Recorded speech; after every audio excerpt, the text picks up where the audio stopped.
Hello, this is Mara Jane, and you're listening to The Unseen Perspective.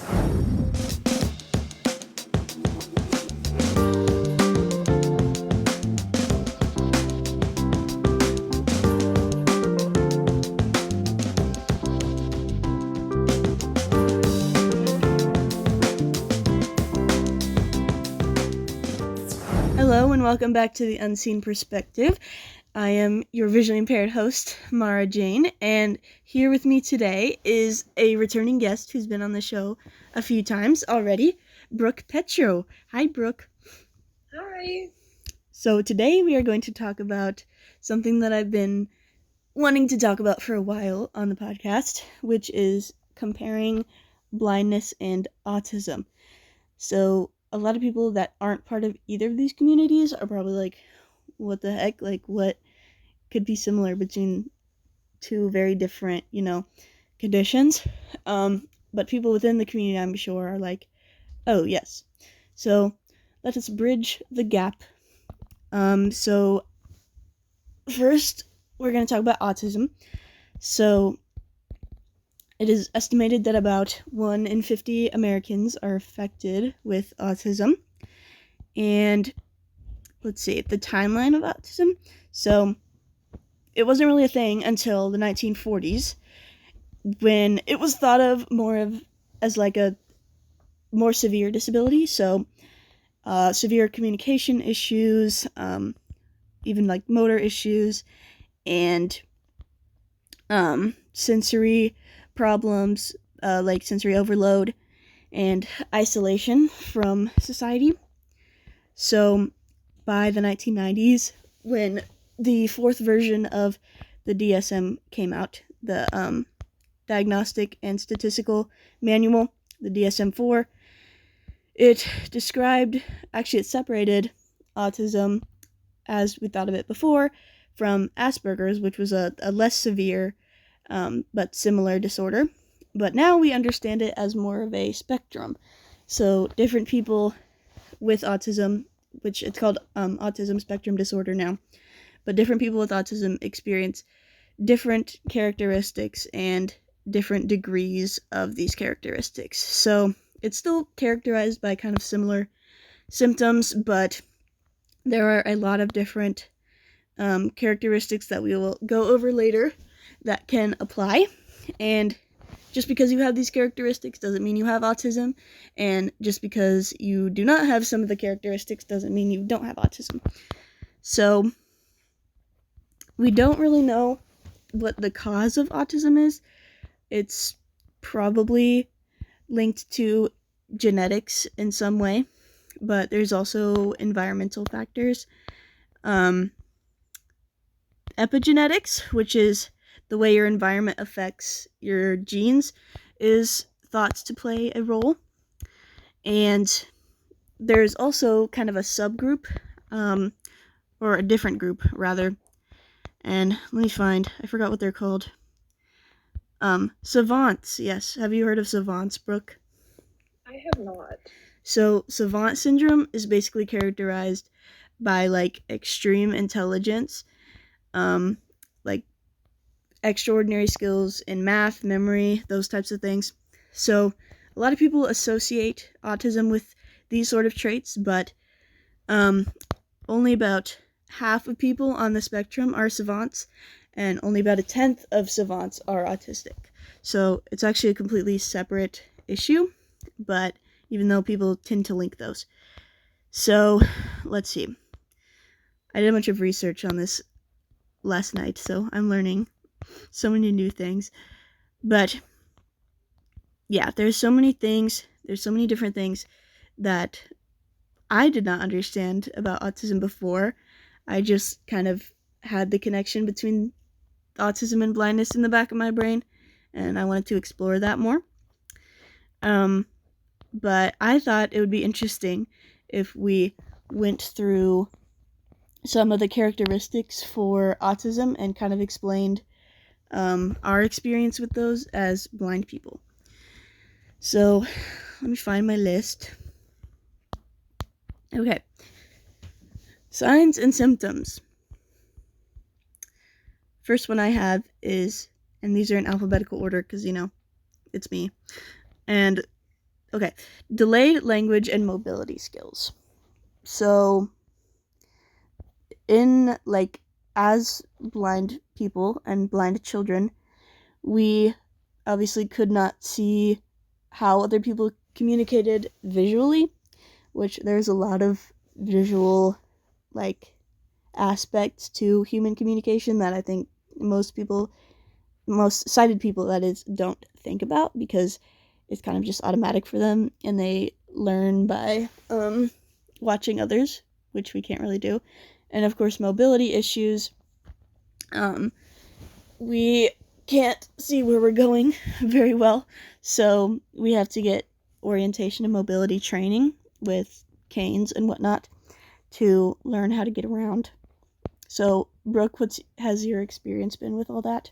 I definitely agree with the nonverbal communication. I don't think I, as somebody who only has blindness as a disability, have had any issues with language development. But yeah, the nonverbal cues, just because that's something we literally can't see or understand to the same degree unless somebody like literally explains it. I agree with the nonverbal communication part that you were saying. I think mobility issues, like the types of mobility issues that somebody with a more severe case of autism or like experience of on the spectrum would be really different from blind mobility issues. I think like a lot of the time those don't overlap as much, but I also want to specify that I'm not autistic, so I wouldn't like have the autistic side of the experience. Fair enough.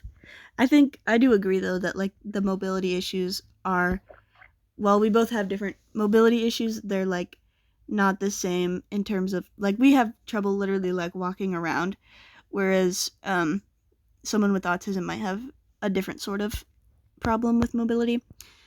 The next thing I have on my list is difficulty making eye contact. I think that one's obvious, but Yeah, that kind of goes with the nonverbal communication thing too, because I had to be trained how to do eye contact. Me too.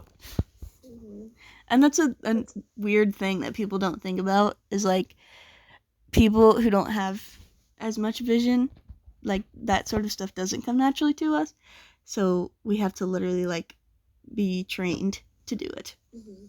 And like people, that can oftentimes be the difference, depending on like whether you have an eye condition that like visually your eyes look different. If you don't have that, a lot of the time faking eye contact is like how people are like, oh, you don't even look blind. It's like, oh my God, I'm faking eye contact really well. But I think like with blind people, we don't really have any difficulty with it. We just have to learn how to do it later. Like once you figure it out, oftentimes it doesn't have any issues. But with like autism, sometimes it can make people really uncomfortable and they just prefer not to do it even if they visually can see people.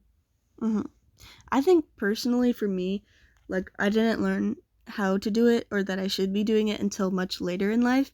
So I still feel pretty uncomfortable making eye contact with people just because it's not natural for me.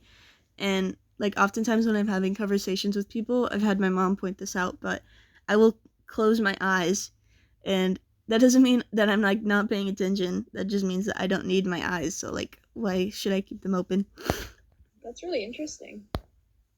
Yeah, I've gotten in trouble in several meetings for doing that.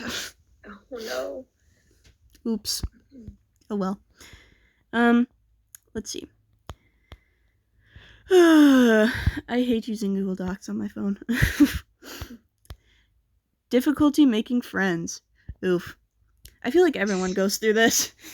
Yeah, I think so. I think when it comes to like blindness is hard because autism and blindness co-occur a lot. So there are certain people I'm like, oh, I know this friend who's blind who has trouble making friends, but like they also might have autism. Like they do have a diagnosis, or it's like they're looking into it. So it's kind of hard to be like compare the blind difficulty making friends because there's a lot of people who are blind who also have autism. I think for blindness without autism, the making friends part is more of what we can't do. Like, we can't do the sorts of activities that everyone else can. We can't get places without help sometimes, depending on our like independence and our like orientation and mobility training, what we've had before. And like with autism, it's a different, like it's just because like people with autism have a very different experience. It's not that, what am I trying to say? I guess I'm trying to say that blind people who don't have any other disability, our brains function relatively similarly in terms of like social conventions, other than nonverbal communication. Like, we don't have trouble understanding or remembering like social rules, and so that's not as much a problem when making friends. Mm-hmm. I think my But difficulty is more like, I can make friends fine because I'm like friendly and whatnot, but in terms of like finding people in a crowd and like you said, doing activities that require vision with other people, just things like that. So like, I guess maintaining friendships is more my issue, but that also could be like more than just my blindness. Like, that could be part of my personality. I don't know. Yeah, I think like we as blind people, excuse me, sorry, we don't like, we have less trouble understanding or following social conventions other than like visual ones, because obviously those are hard. But yeah, I think a lot of social cues are visual though, and I think that sighted people underestimate like how much of their communication is visual. Difficulty understanding social rules or responding to social cues. So that's kind of what we were just talking about. So yeah, as long as it's not visual, most of us don't have trouble with that, unless we do have like also a diagnosis of autism or some other ailment. But like I said, there's a lot of those social cues that are visual, like waving and smiling. Like, I've had people get mad at me because apparently they like smiled or waved at me and I didn't respond. I'm like, sorry, I couldn't see you. I had a friend once tell me that she thought she was so cool because in the hallway, when she would normally have to wave and smile at someone to be polite, she doesn't have to at me, and she feels like so stealthy because she walks past me without me knowing. And I was like, you know how rude you sound right now? Yeah, what the heck? Yeah. That's terrible. I don't know. I mean, I wish I could like see when people smile at me. That would be nice. Yeah, exactly. But it's like, it's not a severe issue. No. I think. Do we have like, do blind people have any like alternative greetings that we use? Not really. I mean, when I hear someone talking, sometimes I'll say hi to them, like audibly. But that's kind of hard because I don't want to break off the conversation right. they're having. I don't know. I mean, I can wave like at someone if they're like really close to me, but usually that's not the case. Yeah. I don't know. My hearing isn't that great because I have high frequency hearing loss, which affects me really badly when there's background noise, and I like can't understand people. So even if someone like calls my name, I might not hear them, and I feel bad. Well, sometimes like when sighted people don't realize that like when they call someone's name, a lot of the time they're looking at you. Yeah. And that's how like a sighted person would recognize. They'd like hear their name, turn in the direction, and see someone looking at them or walking towards them or something. Right. Like for me, I hear someone call my name, and then I like, if I respond, like what if I'm wrong? There were like 4 Brooks in my school. If they're like Brooke, and I'm like, yeah, and it's not me. Yeah. It's so embarrassing. So sometimes they have to like say the name again, and it's not because I can't hear them, it's because I don't want to like embarrass myself in front of everyone. Yeah, I mean, I can understand that experience. I was gonna say something and then it just slipped away from my brain. Oh yeah. Sorry. So like back to the making eye contact thing. People make eye contact with each other like across the room a lot, apparently. So like when you're allowed to pick your own groups, I hate this. When you're allowed to pick your own groups, like for a class project, people will just like look at each other and like a group is formed. Yeah. And we can't do that, so it's more of just like we end up with whoever. Hmm. Ugh, brings me back to middle school. Oh yeah. Middle school is a gross time for everybody, Yeah. disabled or not. Excess anxiety. I feel like I can't um be the authority on this one because I actually have diagnosed anxiety. Um, but what do you think? I know that there are statistics saying that blind people oftentimes are more likely, disabled people in general, but blind people are more likely to have anxiety, like social anxiety, because social situations can be difficult. I know I have a lot of worry when I have to eat in front of people, because eating can be really hard. Mm, And things like that, like even just like crossing like a campus to get somewhere, like walking down the hall, you might bump into someone, and that's like a really big social no-no because that to sighted people means you weren't paying attention, which wasn't true for me. right. So it's like I think I totally understand the social anxiety aspect of blindness because it can be really stressful to potentially cause a lot of people to be frustrated with you when it's not intentional or like they probably shouldn't be. But I know, and I think there is some overlap, I guess, with autism because oftentimes it can be anxiety about social situations, but it is it is a different thing because the difficulty with understanding social conventions that can sometimes come with autism is like a different cause and a kind of a different effect than blindness, I think. Mm-hmm. Extreme lack or prevalence of fear. This one was interesting to me because I personally have been told that I'm like not afraid of a lot of things I should be afraid of, like particularly with skydiving. Like whenever I asked, because I went skydiving last fall and it was so fun, but whenever I ask people to go skydiving with me, um, they're like, "See, the difference between you and I, Mara, is that you can't see the ground," which I feel like that is probably part of it, but like I can kind of see it. I just don't have that like anxiety. But I do feel like when you're not able to see things, like some of that fear is taken away because a lot of fear stimuli are visual. So, I mean, I guess it's a good thing. But there are definitely things I'm afraid of, but they're not visual. Mm-hmm.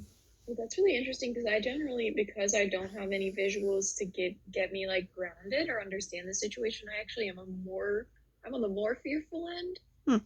Like everything freaks me out. So, yeah, like I've definitely been the person that has told you I don't understand why you're afraid of, or like why you're not afraid of skydiving. I'm terrified of it. But like, I didn't know this was a thing for like a part of the diagnosis for autism. That's really interesting. Yeah, I didn't either. But I guess we're both sides of the both extremes. The But blindness scale, yeah. I feel like both make sense to me. Like I could see both sides. Yeah, like my sister makes fun of me when a bug lands on me and someone tells me I like go completely still and don't move and look kind of freaked out and she makes fun of me. She's like, "It's just a bug. Calm down." I'm like, "I can't see it. What if it's like a bee and it's gonna Yeah. sting me?" See, I'm the opposite. Like, whenever, like, I can't see a lot of bugs, so I'm like, if I can't see them, they must not be a problem. Which it probably isn't good because, like, I'm gonna get bit by a spider one of these days. But, Yeah, you oh my know, gosh, no. I don't know. I think it's a mindset thing too. Um, feeling awkward in social situations. You were talking about social anxiety. Yeah, I think that's kind of related here. I definitely think that it's easy for me as a blind person to feel anxious in social situations just because I do a lot of things differently than most people because I didn't learn by sight. Um, or like if I did something weird in the past, most kids, like when they do weird things, they get those like nasty looks and they learn like, oh, I shouldn't do that. But with us, you don't see those looks, so you just keep on doing weird things. Like I used to lay um on the floor a lot, like at school, and You did? Yeah, it was like, especially like in the choir room, is like when we were just hanging out and like sitting around, I would lay down on the floor. And it's not that I thought that it was normal, it's just that I was like, I'm not getting any of that visual feedback, so like, I don't care what other people think. Like, I want to lie down, which is probably disgusting, but you know. That is actually nasty. The choir floor is gross. What? That's crazy. I did not know you did that as a child. I don't know, man. Weird things, stranger things have happened. Oh, having the same routine every day. I thought of with this, not necessarily routine, but like needing to know where everything is, like furniture in the house. Because I've seen videos that are like, if you want to punish a blind person, just like move around the furniture in their house. And I'm like, Oh, that's so true, though. Okay, unrelated to autism, I feel like that's completely. That's not really related, but no, like, I need to go on a tangent about this because my parents have done that for like they were having our whole family over for Christmas, so they needed to move our living room furniture around. And I came downstairs and was about to walk into the living room to sit down. They were like, "Oh, we moved it," and it was all messed up, and I was so mad, and they didn't understand why. I was like, "You don't understand. Like, I know everything by like literal muscle memory. Like, I'm gonna bump into everything now." I was so mad. That is absolutely true. Oh, that's awful. Don't do that, or you will not be my friend anymore or live to see another day. Mostly kidding, but you know, I will be pissed. My dad moves things around in the cabinets, so I'll like have to hunt for like vanilla extract, and I'm like, I knew exactly where this was 2 days ago. Yeah, that's kind of awful. My mom keeps our pantry the same. Our fridge is not, which is frustrating, but the pantry is always the same. So I actually can find food miraculously. Yay. Without having to scan each individual container. I mean, fridges are kind of hard because you always have like different stuff. Like there could be leftovers or like different fruits and vegetables. I don't know what's happening to my voice. But like, I don't know, I feel like there's an easier way to maintain an accessible household. Yeah. But I don't know. Yeah, I feel like it's not, if you just have blindness, a routine isn't really like, we don't have a need or a desire to follow a similar routine. I think that's more on the autism side of things. I don't think that's as much overlapping. I would agree. I thought I was a routine person, but I'm really not. I'm kind of all over the place nowadays, and maybe that is like a college thing, but I don't know. I'm not a routine person. I'm not really spontaneous either, though. I didn't used to be. I have been more lately because I've been living with my brother, so we'll just do things sometimes, and I'll be like, okay.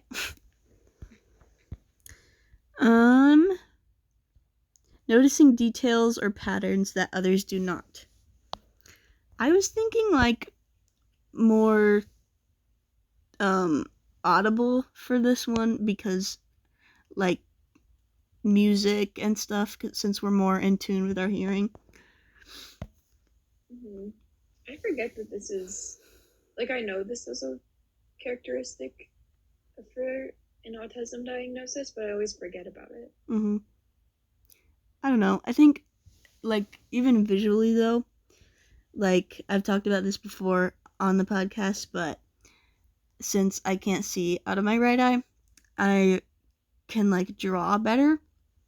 So I can like look at something and really see it in the right way that will allow me to draw it, because I don't have that like depth perception. So I guess it's not really like detail oriented. It's more just like, I don't know how I would describe that. It's just a cool little facet of my weird level of vision. I haven't drawn in a while. I should draw. Yeah, you should. You're good at it. Thank you. I'm jealous. Too blind for that? Dang. Well, you're good with music. You're musically inclined. So are you. I suppose. Okay. Repetitive with certain words and phrases. I wouldn't say that's a blindness thing at all. I don't think so. That's kind of, I think that relates to stimming. which is a thing that I want to get into because it's interesting. But I don't think we need to go into that yet. Oh, trouble making facial expressions and understanding how others feel. That's another thing, is like, we don't really have trouble with non-visual social cues, but it is kind of hard to judge how someone is feeling when you can't see their facial expression, and it's hard to know what facial expression to make when you aren't seeing people make facial expressions. Yeah, that is really interesting because, like, it's not that we can't make facial expressions at all. Like, I've heard someone say about a blind person online, like, how did you learn to make facial expressions? Like, it is a natural thing to an extent, but it's more that we're not good at doing the socially acceptable facial expressions. Like, I was told a lot when I was like younger that I had a really serious face because I wasn't smiling extra that in the way that's socially acceptable in like the United States.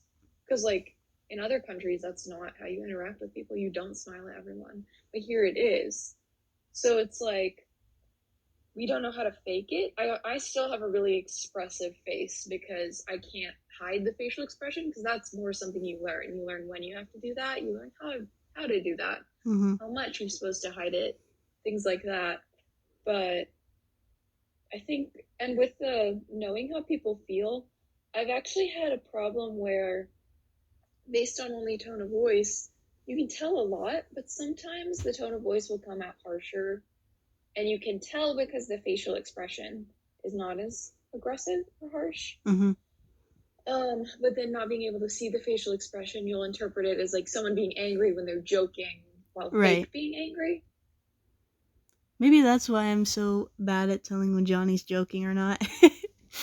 That's what happens to me. I'll actually like react like someone's fully angry at me and they're like, I was just joking, like it's fine. And they're not like gaslighting me like, oh, it was a joke, you know. Right. It's not like that. Like they were actually joking. Yeah, that is, I don't know, it's an interesting problem, I think, that a lot of people don't think about. Unusual mood or emotional reactions. I feel like that kind of goes along with what you were saying about how we don't learn to hide certain facial expressions. So, like, if someone says something that is displeasing, then we'll make a face, whereas other people wouldn't. Like, I've heard of several of my blind friends doing that, and sighted people are like, do you realize that you were just making that face? And they're like, oh, my bad. Yeah, I think the base emotions aren't different. It's more just that we don't hide them in a socially acceptable way. Yeah. And I feel like our emotional responses, like, internally, aren't that different. We just have different life experiences that, we respond to in a certain way that other people don't even have those experiences. Well, that's the end of my signs and symptoms list. So I feel like from our conversation, it's clear that there are some similarities between blindness and autism. I think obviously they're not the same. I think a lot of it is we experience a lot of the same things, but in different ways and for different reasons. And like you said, there is a lot of overlap of like blindness and actual autism diagnoses. But we personally, as far as we know, do not have autism. So jump scare, this becomes an autism. Yeah. I mean, I don't know. I don't have autism. I'm pretty confident about that. Pretty sure I don't, but so I don't have like the personal experience. Yeah. You should definitely get someone who either has autism or blindness and autism. Yeah, I do want to. I do want to like explore other disabilities, but I don't really I'm not very well connected with the disability community. Like, I can find you a bunch of blind people, but in terms of like other disabilities, especially like deafness and like other physical disabilities, like I don't know anyone with those experiences, and I really need to branch it out. But like, I don't know where to find them, you know? On the internet. Always True. the internet. But no, I think it'd be really good to have someone who actually has autism, because neither of us do, and so Right. that kind of keeps us from fully understanding the situation. Really quick though, I do want to talk about stimming, because I've looked into that and I want to talk about it. Oh, Is yes. that okay? Mm-hmm. Okay. So stimming, or self-stimming is like, it's stimming is short for stimulating. So that's like things that people do that can often look like habits or fidgets, is like the kind of colloquial way to describe that. But I think the more technical term is self-stimulating, or stimming, for short. And a lot of people with different types of disabilities do this. Blind people do this, and people with autism do this. And there are some differences in the ways we stim and why we stim that I think are really interesting. So blind people, because I do this, as a blind person, I've kind of looked into it and wondered why I do this. So blind people often stim because we kind of have that lack of stimulation coming into our brain, because our brains aren't like specially built to not need the stimulation of vision. So our brains are like sighted brains, our eyes just don't work, depending on, I mean, unless you have blindness due to a brain condition or injury, then that would be a different case. But for me, my problem is in my eyes. So my brain is built to have extra stimulation coming in from my eyes, and it's not, and it's kind of like bored in a sense, because it doesn't have something that it needs. And so oftentimes I'll fidget or move or do something to keep my brain occupied, because I'm not getting that visual stimuli that somebody who's sighted would get. And those often look a lot more like the colloquial fidgets. Like I'll mess with like my hair, or I'll like twist my, like wring my hands or something. And that's kind of a blind related thing. A lot of blind people also will rub or poke their eyes. That's very common. And then somebody with autism would stim more because oftentimes it's a way to self-soothe in an overstimulating situation. So like people with autism, oftentimes a common stim is like flapping hands up and down, or with people who have blindness and autism, a lot of the times it can be moving your head back and forth or things like that. Some of the stims overlap, so between blindness and autism, but they are different, and they're kind of used for different things for our brains. And so I thought that was an interesting overlap, but also a difference in both conditions. Yeah, that is interesting, because I definitely do. Like, I fidget a lot. I shake my hand around a lot, which probably looks weird to other people, but, you know, I'm bored because my vision is not complete. I guess I mean, I haven't really done any research on that specifically, so that was interesting. I mostly looked into it because I was like, I do this, and this is interesting. I want to learn about it. And so then I got articles that were like, it's not the same as autism stimming. And I was like, oh, that's really interesting. Yeah. I wonder if there's other, like, disabilities that have that as a characteristic. I know ADHD does, but I don't know much about it. So, what is wrong with my voice? It's okay. I think I'm losing my voice, and I don't know why. But okay. Yeah.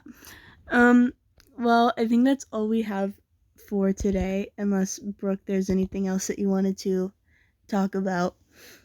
I don't think so. Thank you for allowing me to rant about stimming. Oh, yes, it was very interesting. But if you have any feedback for us or episode ideas, please DM us on Instagram at the Unseen Perspective 2024, or email us at the Unseen Perspective 2024 at gmail.com.